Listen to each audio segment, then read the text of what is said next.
Please forgive me if this video is not perfect, and it's not gonna be perfect because I am not a perfect human being, and I have not made a YouTube video in over a year. So doing this is not something that, I mean, it might come back, you know, I can shake off the rust and everything, it might be able to come back to me, but I think I am going to struggle and stutter and, you know, be able to lose my words or lose, you know, mind blank or whatever you want to call it. But it's fine because I'm still going to try to do this video the best way I can. And if I want to remake it, I will. But let's try to get it on the first go. So I want to talk about me, myself, and, you know, the world and life and what I think and, you know, all these things, and also what has happened to me in the past year, like since I made that last video. And so, yeah, I could talk about all those things, but I have to reveal myself and show, like, I can't really keep hiding anymore. My name is Christian Matthew Waldrop, and having that name, you know, it's just like a regular name. Like, people tell me, hey, Christian, can you do this or whatever? You know, they say my name, right?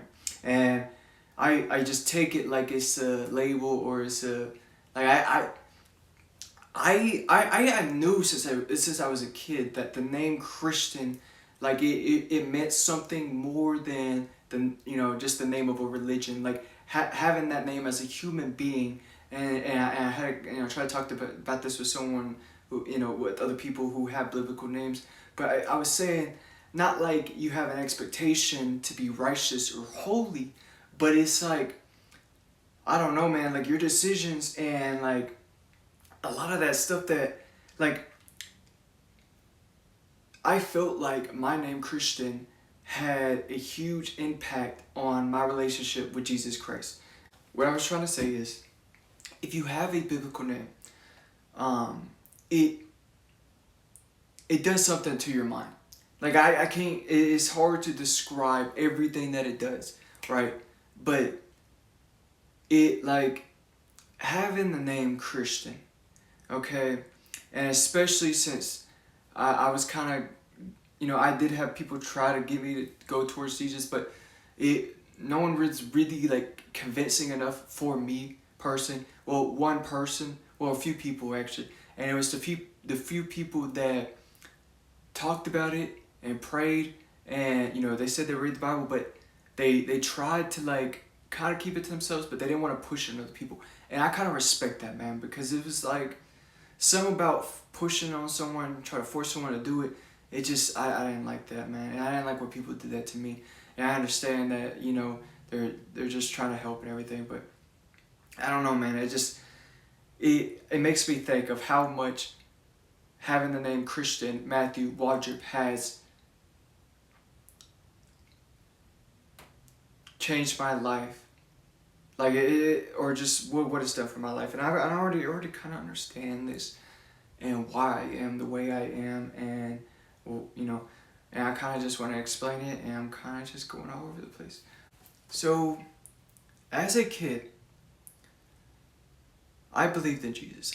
I would talk to Jesus like I would talk to Santa, and something happened in my mind as a kid that turned me away from Jesus, or started to turn me away from Jesus and get farther from him. I remember what it was too. I remember my aunt told me, don't say swear to God. I remember I would say that a lot. Swear to God. And I would just say that. And may you please forgive me for saying it again, but, like, I'm just trying to say it for the video, but, like, I would say that over, and I mean, I would just say it to, like, my family, and I would just say it like, hey, like, are you serious? Like, you know, say that, like, and I would, like, but it would just be like, my aunt got on me for saying that, and I was like, and it made me start questioning, like, whoa, like, that's not okay to say? Why is it not okay to say? And then something happened, and I remember this, and it scared me. Like, this is, like, really when it first, like, you know, something in my mind, like, this is okay, odd. I kept saying it in my mind over and over and over and over and over again, even though I didn't want to. And it's like that saying, don't think about a pink elephant, and I love that I said that, because it's like, a foreshadowing for what I want to talk about later on, but it's like, don't think about the pink elephant.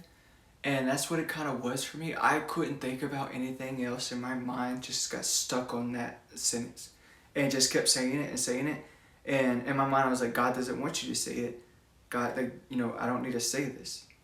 And I just kept saying it.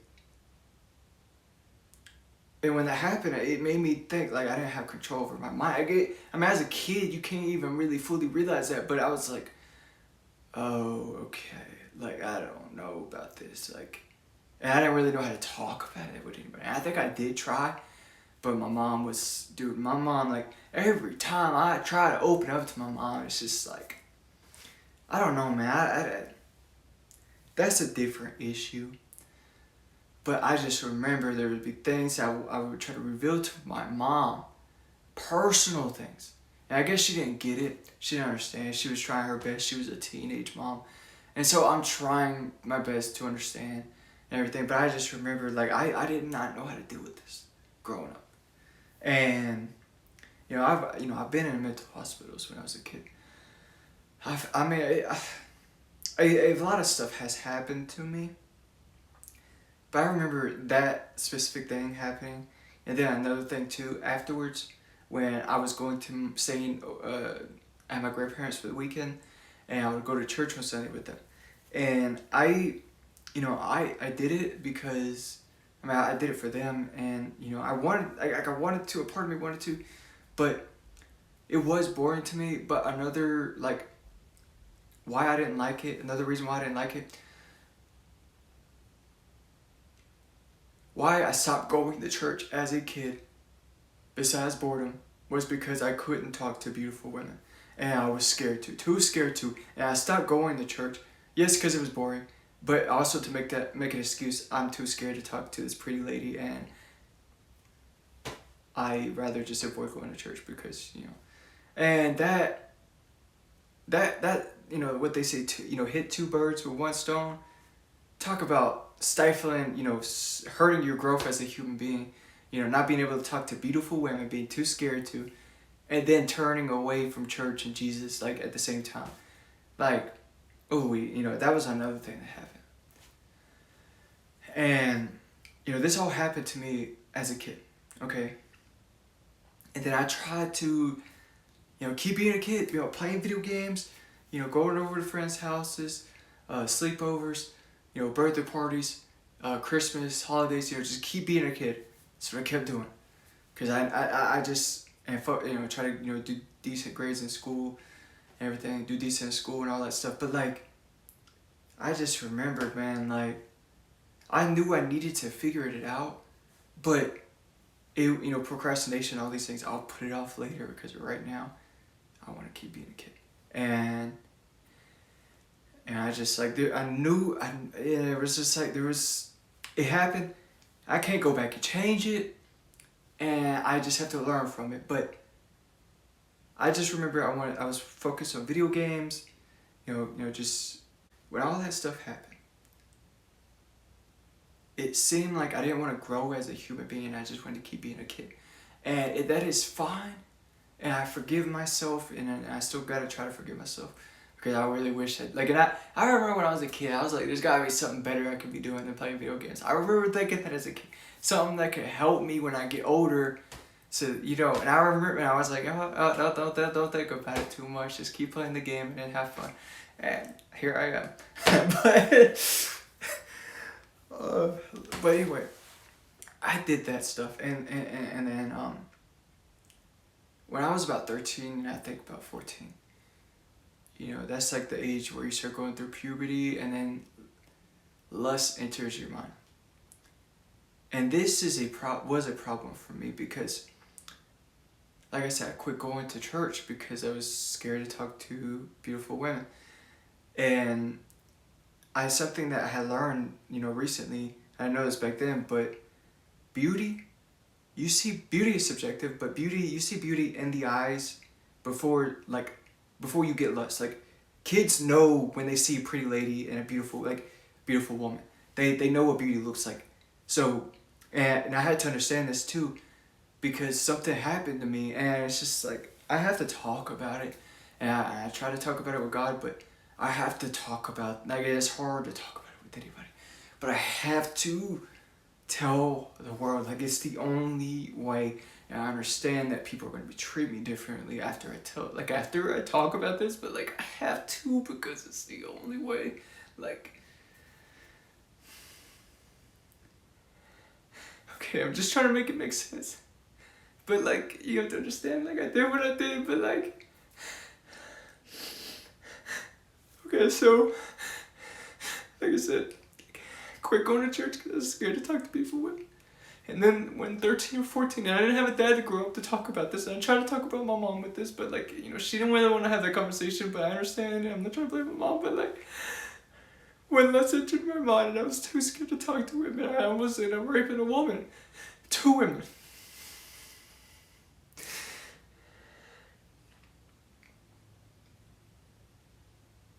And it's like, I know, it's just like, I can't change it, but I wish I could, but it's just like, I mean, everything that happened has happened for a reason. It's like, I have to understand that, and it's just like, I have to tell people that, and I'm over it, but like, I'm not, because it's like, I can't do this, like, that's like, you know what?